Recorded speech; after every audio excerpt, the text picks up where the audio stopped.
all voting members of the Academy have nominated the following films for Best Picture. And it's officially the start of the end of award season already. Welcome to episode 11 of the CineChat podcast. I am recording by myself. Unfortunately, this week we've had a lot of problems getting our podcast provider working. I guess that's the curse of trying to record over a long distance. So it's going to be a super quick summary of the Oscar nominations that came out on Monday. But first, we have one piece of exciting news. It's been announced today officially that the singer of the next James Bond song, whatever that's going to be called, is going to be Billie Eilish. She's 18 years old, American, self-made, I suppose you could say pop star. And she had the biggest selling album, I think, in the US last year, 2019. She's known for having a much darker style, really, than maybe what we are used to. Obviously, we've had Adele and we've had Sam Smith in recent years. So it's definitely going to be a very different take. We did have a competition the last couple of weeks to see if anyone could guess who the singer was going to be. Nobody who officially submitted an entry said Billie Eilish, unfortunately. However, the favourites were Lewis Capaldi and Beyonce, which, to be honest, they're not bad shouts. And maybe they will do it in the future. We also had votes for Tom Walker, Shirley Bassey, and my own personal choice, Sia. I'm quite disappointed that she wasn't chosen this time, but you never know, we might see her in the future. So that's the big news of the week. Apart from the Oscar nominations. So, where do we start with this? I suppose let's start with the least important categories. No offence to them at all. Documentaries and short films. If there's any shocks or surprises at all, it would be that the apparent frontrunner for Best Documentary Feature, which was Apollo 11, that didn't get nominated. And it seems that the Academy don't like nominating the frontrunner, because last year, Won't You Be My Neighbour, which is the film about Mr. Rogers, also didn't get nominated. So there you go. Moving into the sound categories, we have sound mixing and sound editing. Now, I think personally the Oscars get this incredibly wrong every year. Summarising here, in the sound mixing category, a somewhat surprising choice is Ad Astra, which is a film that was getting not a lot of talk at all, really, but I guess it makes sense in this category. In a year where there's not been many films set in space, if any, it is logical. Neither sound mixing or sound editing have nominated Rocketman, a film which has a lot of concert scenes, singing, all that kind of thing. Didn't appear here at all. Once Upon a Time in Hollywood, a film that's set very much on Earth with normal people, is nominated for sound mixing. That's not to say that there's anything wrong with the sound, but did it really need to be nominated here? Not sure. Ford vs Ferrari and 1917, which I'm sure will win, were both nominated in these categories as well, along with Joker and Star Wars The Rise of Skywalker also got a sound editing nomination here. Best Original Score, if you don't know what that is original music. Not an overly surprising category, really. 1917, which I think had an absolutely brilliant score. Joker, which won the Golden Globe. Little Women, which I haven't seen just yet, but I've heard that the music is actually really interesting. Marriage Story, which has a really beautiful theme. And Star Wars, The Rise of Skywalker. John Williams is, I think he's probably the second most nominated person after Walt Disney. I mean, one day he's probably going to overtake Walt Disney, but the Academy seem to love nominating the music for Star Wars, and it is brilliant, so that's completely valid. Mary put Jojo Rabbit in for this category, which I haven't seen yet, so I'm hoping to see that very soon and see whether it was deserving of a nomination. One really strange category, I thought, Best Original Song. The frontrunner, which is probably going to be Elton John, I'm Gonna Love Me Again, from the film Rocketman, is nominated. Into the Unknown from Frozen 2, unsurprisingly again, is nominated here. Spirit, the Beyonce song from The Lion King, not nominated here. And Beautiful Ghosts, which was the collaboration of Taylor Swift and Andrew Lloyd Webber, believe it or not, was not even shortlisted in this category, so it couldn't have been nominated. However, songs from the films Breakthrough and Toy Story 4 were actually nominated in this category as well, which haven't necessarily been appearing in other awards ceremonies. Moving over to hair and makeup, this is the first year ever, I think, that they're having 5 nominees instead of 3. It's equal now to all the rest of the categories. One big surprise here is that the film Rocketman is not nominated. Instead, Maleficent, Mistress of Evil, has been nominated here, which is a bit of a shock. I mean, I get it, you've got big pointy horns on your head and you've been contouring, but yeah, not really what we were expecting. On the other hand, though, Joker, Judy, 1917, and Bombshell are all nominated. Bombshell seems to be the frontrunner in this category. Moving into costume design, it's safe to say we did terribly in the predictions for this category. Nominated were The Irishman, and let's face it, that's just men in suits. Joker, not the most adventurous choice you really could have put in here. Little Women, Once Upon a Time in Hollywood, which we both guessed correctly, but we both also guessed Rocketman. Again, not nominated here, so Rocketman's not extremely popular this year by the sounds of it.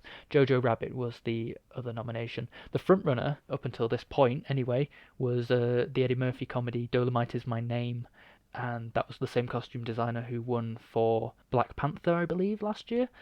So that's a real surprise not to see her nominated here. Moving up to visual effects, we only had one prediction different here. The nominees in the end were 1917, Avengers Endgame, The Irishman, The Lion King, and Star Wars. Mary thought that maybe Alita Battle Angel might have gotten in over 1917, and to be fair, there's not a lot of visual effects going on in 1917. But I think that's a really strong category. I don't really know what else could have gotten in there. Maybe Ad Astra if the film was a little bit more popular. The editing category is always very interesting at the Oscars because not always the best films are nominated or win. Infamously last year, Bohemian Rhapsody won for editing. Not only was there nothing really very spectacular about the way the film was put together, but a lot of people were angry about bad editing practices. We only had one prediction different here, but the way it's worked out is that we both only got 4 out of the 5 nominees.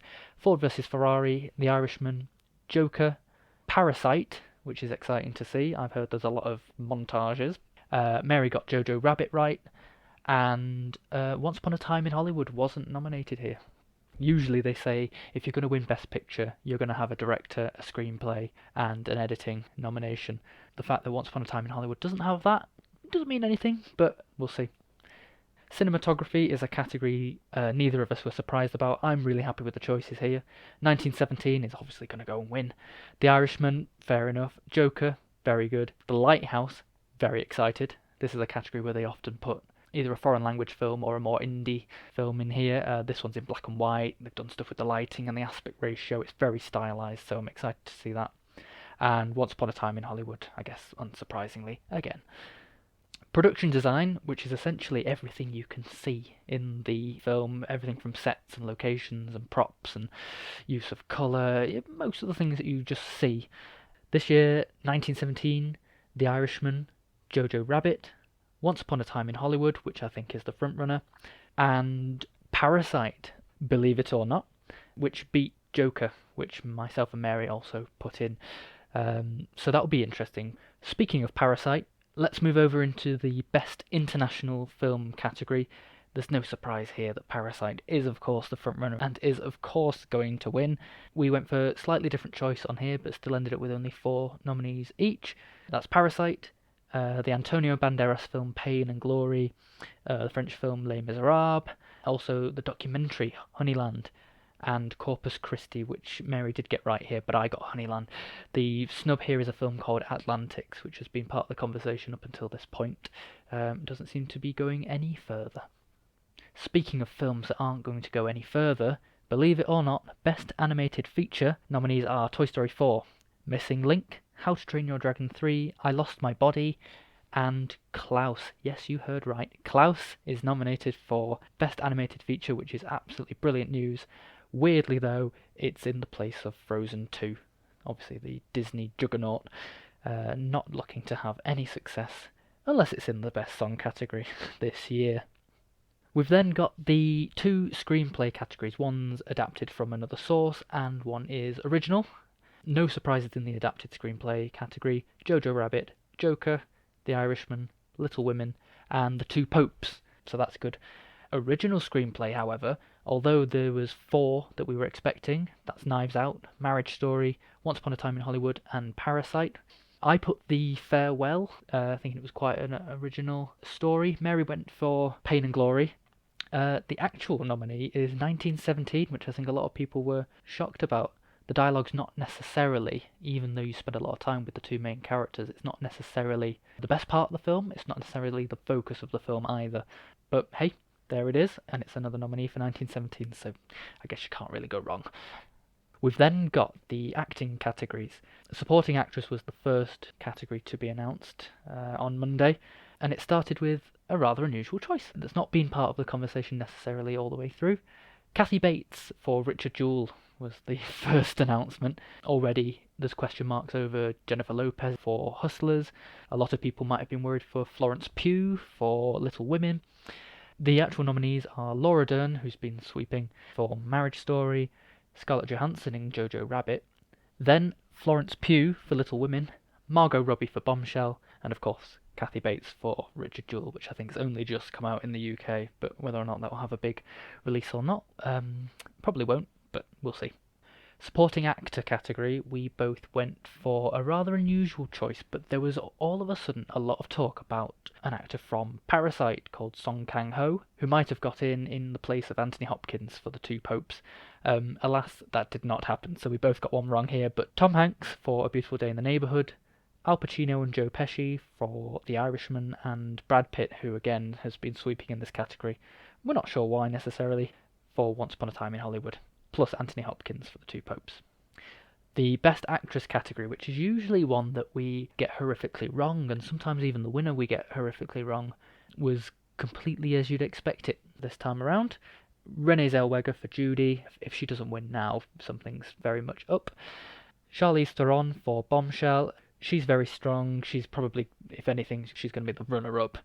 Saoirse Ronan for Little Women, Scarlett Johansson again, 2 nominations for Scarlett Johansson. This one's for Marriage Story, and Cynthia Erivo for the film Harriet. She's apparently had a very strong campaign. We really wanted to see Lupita Nyong'o for Us, but this isn't going to be. Best Actor category, Antonio Banderas for Pain and Glory turned up in this category.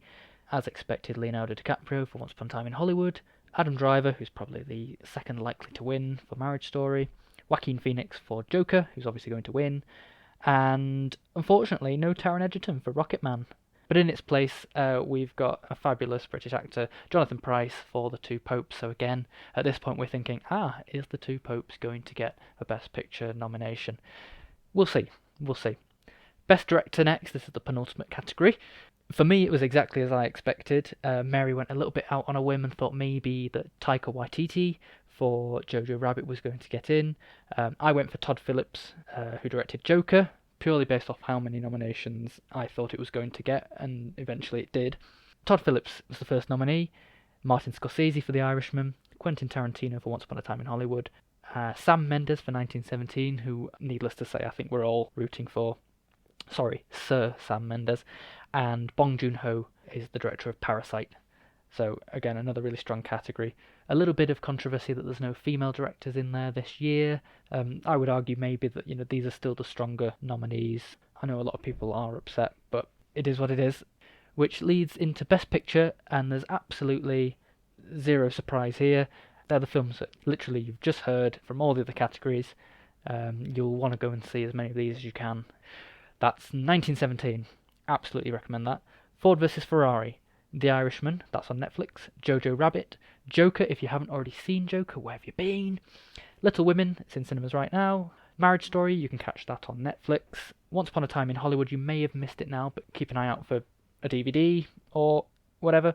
And the film Parasite. It's great that a foreign language film is being considered, not just as a foreign language film, but as a film in general, and it's competing for Best Picture this year, like last year's Roma from Mexico. So, yeah, that's the nominees. Overall, I'm sorry, Mary, I'm going to have to take my crown back after you beat me at the Golden Globes. Out of 124 individual nominations, I managed to get 102, which is about 82% right. You're not far behind, Mary. You're only 3 behind, I think, just under 80%. But these are notoriously hard to predict. I'm even looking at them now, and there's a lot more red on there than I would have hoped. So, lightning fast episode this week. we'll catch you next week, hopefully when our recording software is back up and running. My recommendation this week is for you to go out and see 1917 at the cinema. It's fantastic, it's stylistic, it's an exciting, tense and extremely important film about World War One. It's shot to appear like it's in one take, although I'd argue it's probably two takes, because you'll see why. Absolutely recommend it. Visual effects, practical effects. It's something really novel, and you'll want to go and see this in the cinema. You'll regret it if you don't. So, yep, that's all from me for this week. We'll be back next week, and we'll be ever closer to the Oscars, which is happening a whole month earlier than we usually have it. So, lots to watch, and we'll talk to you next week. That's bye from me.